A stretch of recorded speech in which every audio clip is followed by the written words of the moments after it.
নারীদের যৌন হয়রানি থেকে রক্ষা পাওয়ার অধিকার রয়েছে। 2009 সালে বাংলাদেশ হাইকোর্টের রায়ে কর্মক্ষেত্রে যৌন হয়রানি ও লিঙ্গভিত্তিক সহিংসতা নিষিদ্ধ করা হয়েছে।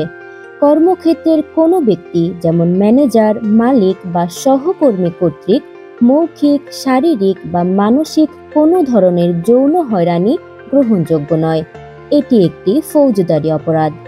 নারীদের বিরুদ্ধে যৌন হয়রানির কিছু উদাহরণ: অবাঞ্ছিত যৌন আবেদনমূলক অঙ্গভঙ্গি, কাউকে শারীরিক বা যৌন সম্পর্কে বাধ্য করার জন্য পেশাদার ক্ষমতার অপব্যবহার করা, যৌন সুবিধা দাবি করা, পর্নোগ্রাফি দেখানো, যৌন মন্তব্য বা অঙ্গভঙ্গি করা, অশালীন অঙ্গভঙ্গি বা যৌন ভাষার মাধ্যমে উত্ত্যক্ত করা, সহকর্মীকে বা কাউকে শুনিয়ে শুনিয়ে যৌন কৌতুক বলা, চিঠি, টেলিফোন কল, বার্তা, ইমেইল বা সোশ্যাল মিডিয়ার মাধ্যমে কাউকে ফলো করা, সহকর্মীকে যৌন ছবি দেখানো, কর্মক্ষেত্রে যৌন চিত্র আঁকা, ব্ল্যাকমেইল করার উদ্দেশ্যে ছবি তোলা বা ভিডিও করা, রোমান্টিক প্রস্তাবে প্রত্যাখ্যাত হয়ে চাপ বা হুমকি দেয়া, ভয়ভীতি দেখিয়ে বা প্রতারণার মাধ্যমে যৌন সম্পর্ক স্থাপনের চেষ্টা করা।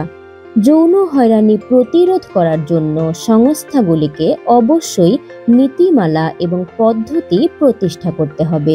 তাতে থাকতে হবে অভিযোগ করার পদ্ধতি এবং অভিযোগ বা হয়রানি বিরোধী কমিটি। কমিটি অভিযোগ গ্রহণ করবে, তদন্ত করবে এবং সুপারিশ করবে।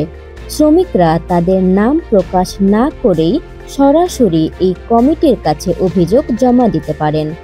যদি আপনি আপনার কর্মক্ষেত্রে অভিযোগ কমিটির মাধ্যমে সহায়তা না পান, তবে শ্রমিক কল্যাণের সরকারি হেল্পলাইনে যোগাযোগ করুন 16357 এই নম্বরে, অথবা আমাদের কথা ওয়ার্কারের হেল্পলাইন 0178418888 এই নম্বরে, অথবা আওয়াজ ফাউন্ডেশনের হেল্পলাইন 01937760645 এই নম্বরে।